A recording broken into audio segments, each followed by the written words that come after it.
Selamat pagi dan shalom untuk kita semua. Kita akan mendengarkan renungan pagi firman Tuhan pada hari ini Selasa 26 Mei 2026. Sebelum itu kita bersatu di dalam doa. Terima kasih Tuhan untuk kasih setiamu dalam hidup kami luar biasa. Anugerahmu yang nyata benar-benar kami rasakan. Dan kami akan mendengarkan renungan pagi firman-Mu. Biarlah Roh-Mu yang memberikan kami pemahaman dan kekuatan untuk dapat melakukannya.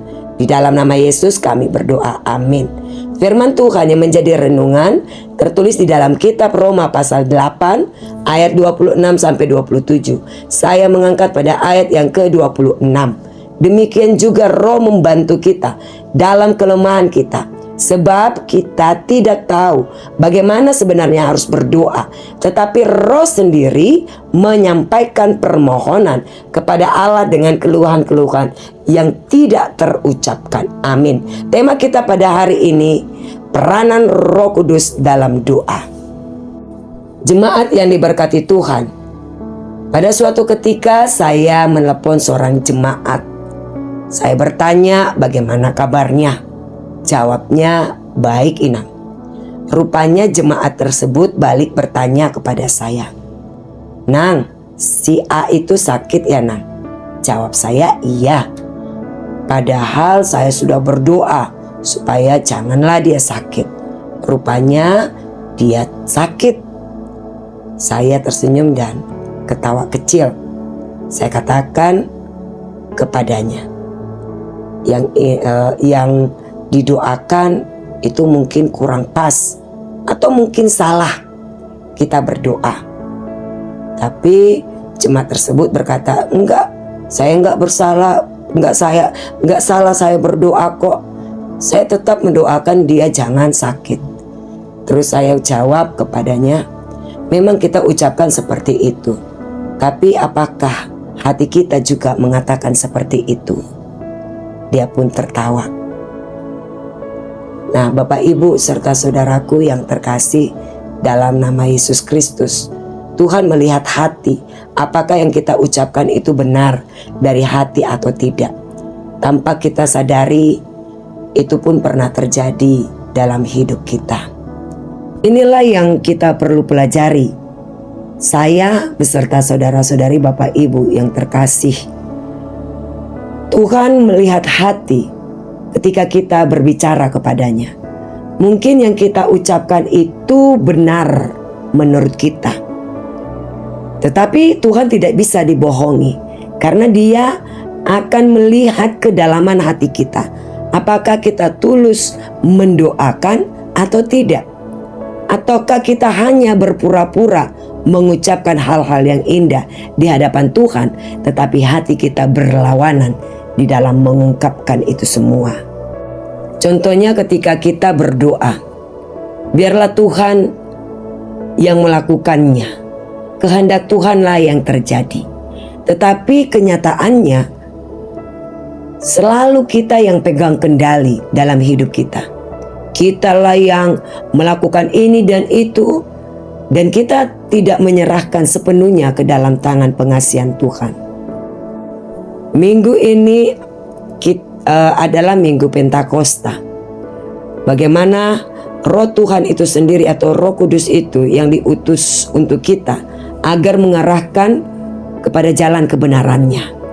Roh itu atau Roh Kudus itu memiliki peran sentral sebagai penghibur, penolong, dan pembimbing. Ia bertugas menginsafkan manusia akan dosa, memimpin umat kepada kebenaran, memberikan damai sejahtera, serta melengkapi orang-orang percaya dengan karunia-karunia rohani untuk melayani saat kita berada di titik lemah dan tidak tahu cara berdoa. Roh Kudus hadir sebagai penolong. Ia menerjemahkan rintihan terdalam hati kita menjadi doa yang sempurna di hadapan Allah.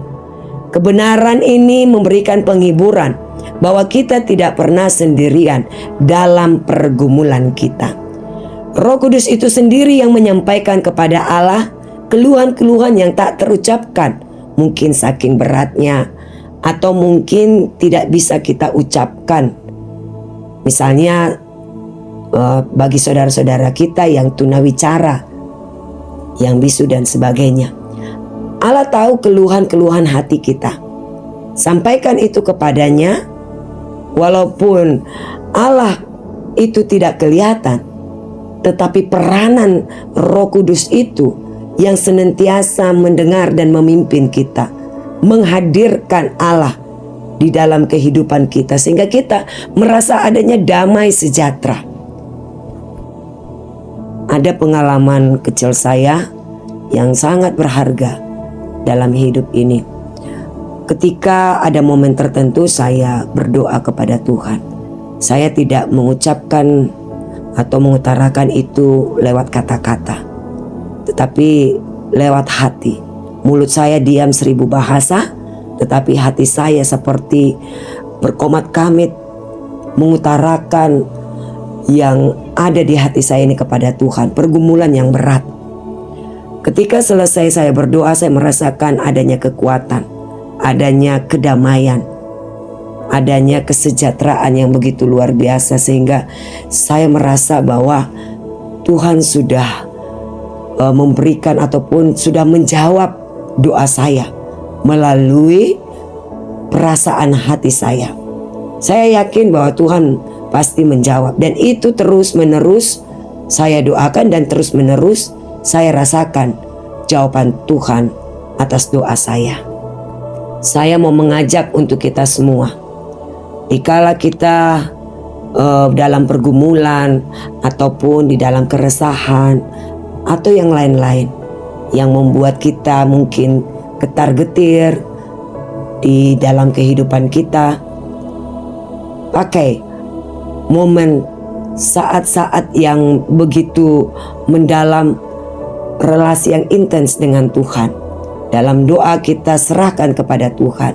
Roh Kudus itulah yang akan memimpin dan mengarahkan kita.